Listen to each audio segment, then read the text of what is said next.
Bismillahirrahmanirrahim. Assalamualaikum warahmatullahi wabarakatuh.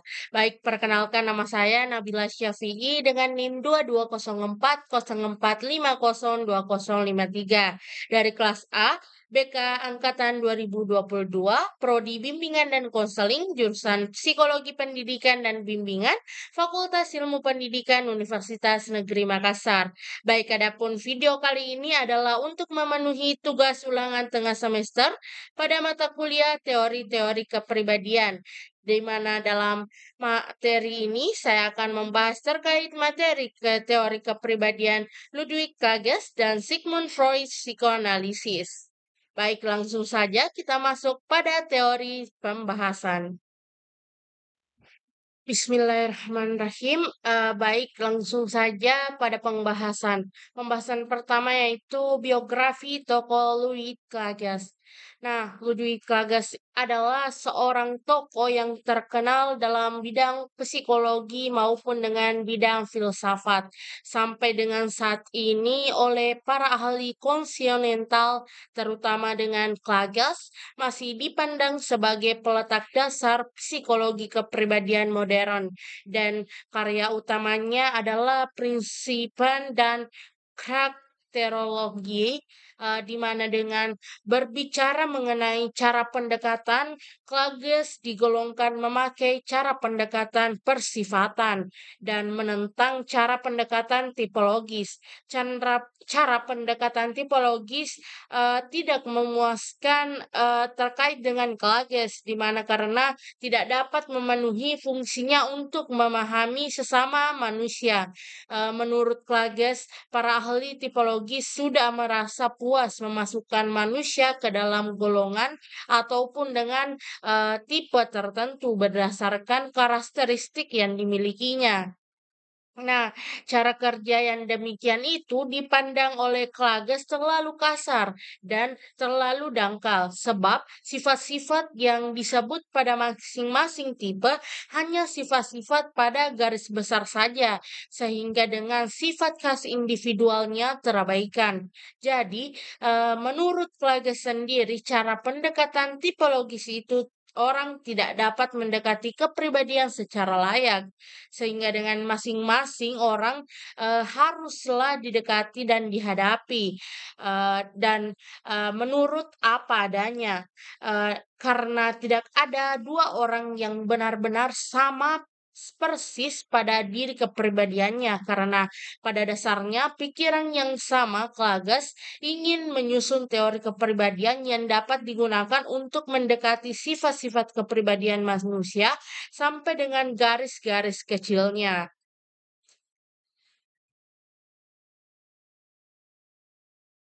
Baik, selanjutnya adalah konsep dasar dari teori kepribadian. Louis Klages adalah seorang tokoh dalam bidang psikologi dan filsafat yang terkenal dengan konsep dasar teori kepribadiannya adalah beberapa konsep diantaranya ialah yaitu yang pertama adalah psikologi karakter.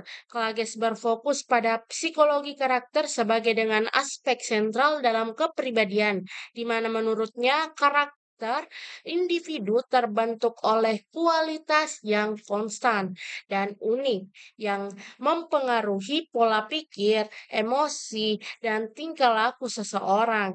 Dan adapun yang kedua adalah tipe kepribadian, di mana dalam tipe ini Klages mengidentifikasi beberapa tipe kepribadian berdasarkan kepribadian dominan yang dimiliki individu. Dia membagi tipe kepribadian menjadi tipe berbasis darah sanguini, di mana dengan tipe berbasis emosi melankolis, tipe berbasis intelektual koleris, dan tipe berbasis tubuh yaitu plekmatis. Dan yang ketiga adalah ekspresi emosi, di mana pada hal ini Klages menekankan pentingnya ekspresi emosi dalam menggunakan kepribadiannya. Dia percaya bahwa emosi yang tidak diungkapkan dengan tepat dapat menyebabkan ketegangan dan masalah kepribadian. Dan yang keempat adalah yang sekaligus yang terakhir yaitu grafologi, di mana pada pada grafologi ini, Klages juga dikenal karena karyanya dalam grafologi yang merupakan studi tentang hubungan antara tulisan, eee, tangan dan kepribadian seseorang. Dia mengembangkan metode untuk menganalisis tulisan tangan sebagai sarana untuk memahami karakter dan kepribadian seseorang. Sedangkan eh, dapat diketahui bahwasannya konsep dasar teori kepribadian Louis Klages ini berfokus pada karakter, tipe kepribadian, ekspresi emosi, serta dengan grafologi. Adapun struktur dari kepribadian Louis Klages di dalam teori kepribadian Ludwig Klages, struktur kepribadian terbagi menjadi tiga komponen utama, yaitu diantaranya adalah temperamen, perasaan, dan daya ekspresi. Di mana dalam temperamen ini merujuk pada karakteristik bawaan yang dimiliki individu. Klages menyatakan bahwa setiap individu memiliki temperamen yang unik dan dapat mempengaruhi pola pemikiran, emosi, dan perilaku mereka. Misalnya, ada individu yang cenderung lebih aktif, energik, ataupun dengan sensitif. Dan yang kedua adalah perasaan. Nah, pada hal ini adalah di mana Klages menganggap perasaan sebagai bagian penting dari struktur kepribadian. Perasaan mencakup emosional yang dialami oleh individu. Klages membedakannya menjadi beberapa jenis perasaan, di antaranya seperti dengan perasaan bahagia, kesedihan, cemas, dan marah. Serta komponen terakhir atau komponen utama ketiga adalah daya ekspresi. Nah, pada daya ekspresi ini mencerminkan bagaimana individu mengekspresikan perasaan mereka, di mana keluar Klages menganggap ekspresi emosi yang baik serta secara verbal maupun yang kuat mungkin terlihat lebih vokal dan ekspresif dalam mengekspresikan emosi mereka dibanding dengan individu yang lebih tertutup kepribadiannya. Nah, itulah konsep struktur kepribadian dari Ludwig Klages sendiri yang menekankan pentingnya akan temperamen, perasaan, dan daya ekspresi dalam membentuk sebuah kepribadian dalam individu. Nah, selanjutnya adalah pribadi Louis Klages dalam pribadi sehat dan pribadi tidak sehat. Dalam teori kepribadian ini, dia tidak secara khusus membahas tentang pribadi sehat maupun tidak sehat demikian. Karena pada teori ini lebih memfokuskan pada dengan pengertian karakter dan temperamen dari individu, serta dengan ekspresi emosi sebagai bagian daripada kepribadian itu sendiri. Dan perlu diketahui bahwasanya konteks teori kepribadian ini merupakan istilah pribadi sehat dan tidak sehat tidak memiliki pengertian yang sama dalam konteks psikologi modern seperti dengan apa yang sudah dijelaskan tadi. Nah, adapun pribadi sehat menurut dengan kepribadian ini adalah teori kepribadian ini adalah kepribadian yang sehat adalah kepribadian yang seimbang, adaptif, produktif, dan mampu berfungsi dengan baik dalam kehidupan sehari-hari. Individu dengan kepribadian sehat memiliki kemampuan untuk mengelola emosi dengan baik, beradaptasi dengan perubahan yang ada, serta dengan beradaptasi dalam membangun hubungan yang sehat, juga dengan memiliki tingkat kesejahteraan yang tinggi. Eee, nah, adapun, pribadi tidak sehat dalam teori kepribadian ini adalah di mana, kepribadian yang tidak sehat itu mengalami kecenderungan pada ketidakseimbangan, disfungsi, ataupun dengan gangguan, psikologis. Contohnya demikian adalah, gangguan, psikologis, yaitu adalah gangguan kecemasan pada individu, depresi, kecanduan, ataupun dengan gangguan kepribadian yang memiliki pola pikir, emosi, dan perilaku yang tidak sehat. Demikian.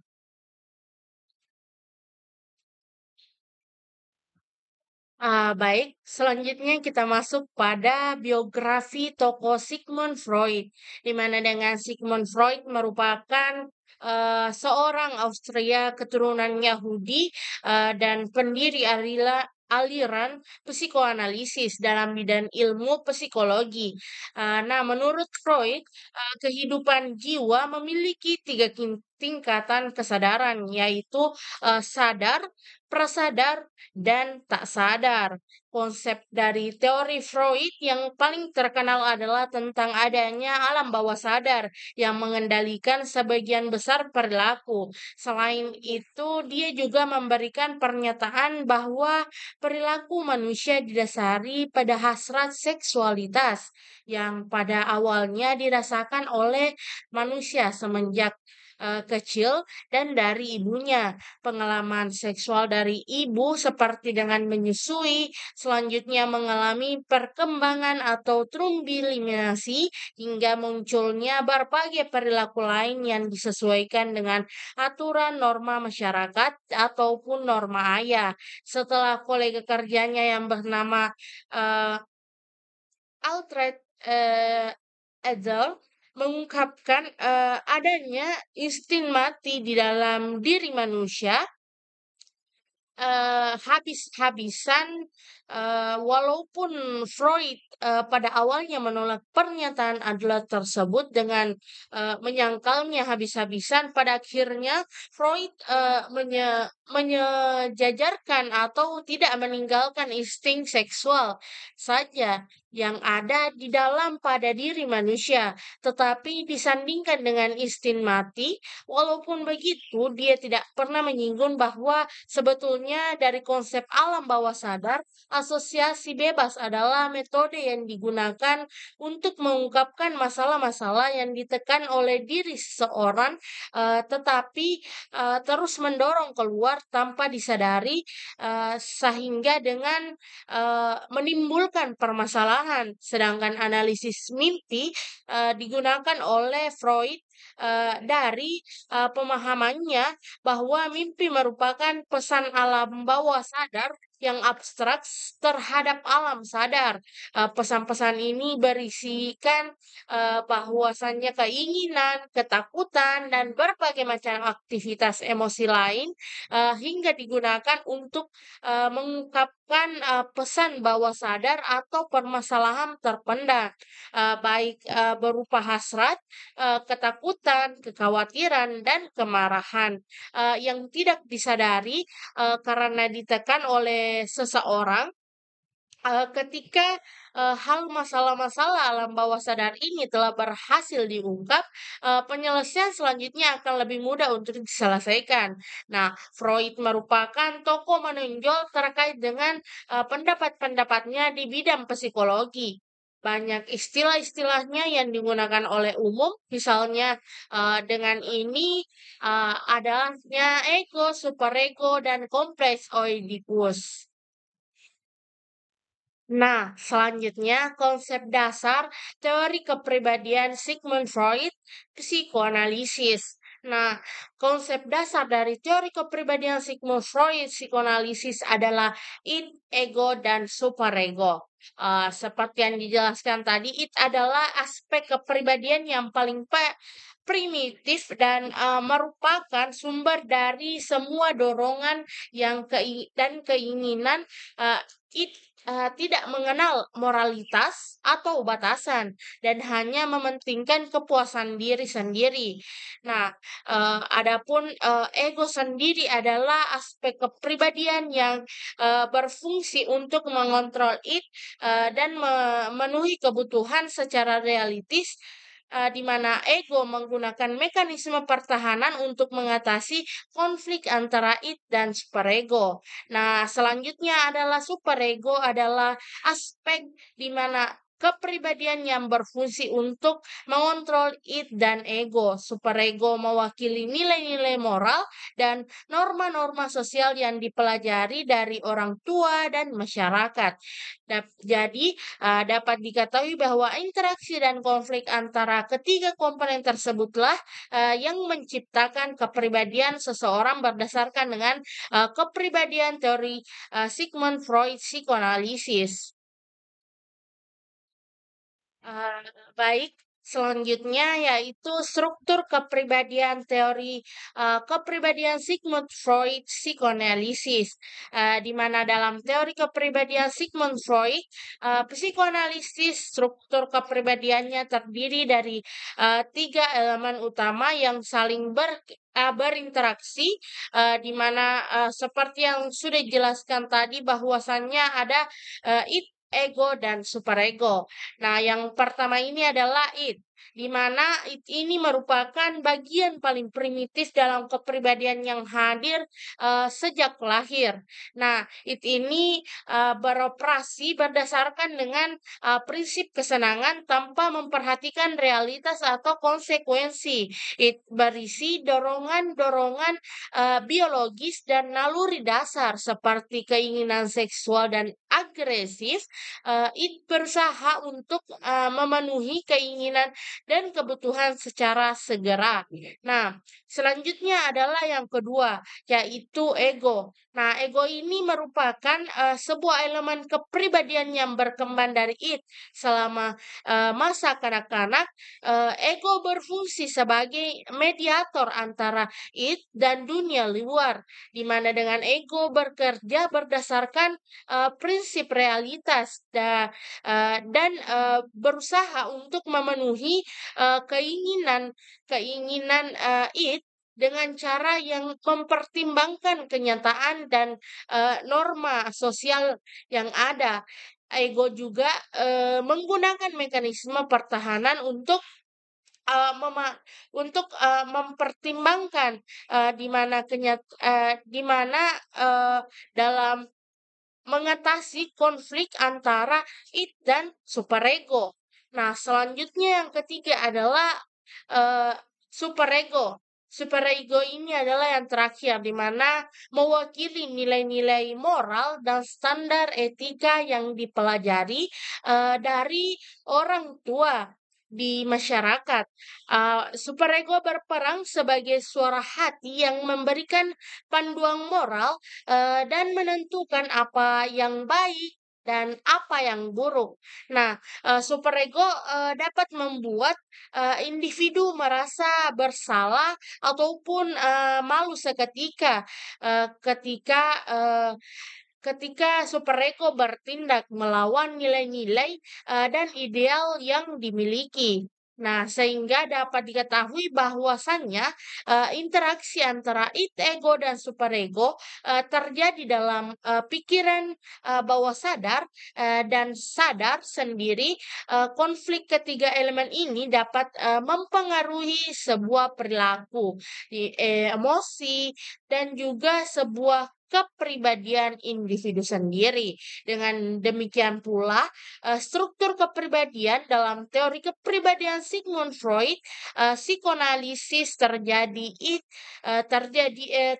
dari id, ego, dan superego yang bekerja bersama untuk membantu kepribadian seseorang. Baik, selanjutnya adalah pribadi Sigmund Freud, di mana teori kepribadian psikoanalisis pribadi sehat maupun pribadi yang tidak sehat. Nah, demikian kepribadian yang sehat dan tidak sehat dalam teori kepribadian psikoanalisis dapat dilihat dari kemampuan individu untuk mengekspresikan emosi dengan cara yang sehat, konstruktif, serta dengan menyeimbangkan antara ego dan superego. Nah, yang pertama adalah eh, pribadi sehat, di mana menurut Sigmund Freud, kepribadian yang sehat adalah kepribadian yang mampu menyeimbangkan antara ego dan superego. Individu dengan kepribadian sehat dapat memenuhi keinginan secara realistis, eh, tetap berpegang pada nilai-nilai superego dan menggunakan ego untuk mengatasi konflik antara keduanya. Nah, yang selanjutnya adalah pribadi tidak sehat, di mana pribadi ini berkebalikan dengan pribadi sehat, di mana kepribadian yang tidak sehat ini adalah kepribadian yang tidak mampu menyeimbangkan antara ego dan superego. Eh, Pada individu dengan kepribadian tidak sehat mungkin akan terlalu mementingkan keinginan id-nya, juga terlalu patuh pada nilai-nilai superego atau terlalu bergantung pada ego untuk mengatasi konflik yang terjadi pada dirinya sendiri. Baik, itulah tadi video terkait dengan pemaparan materi Ludwig Klages dan Sigmund Freud psikoanalisis untuk memenuhi tugas ulangan tengah semester teori-teori kepribadian. Sekian dari saya dari penjelasan tadi semoga dapat dipahami dan dapat dijadikan sebuah pelajaran bagi diri sendiri. Baik, sekian wabillahi taufiq wa hidayah. Wassalamualaikum warahmatullahi wabarakatuh.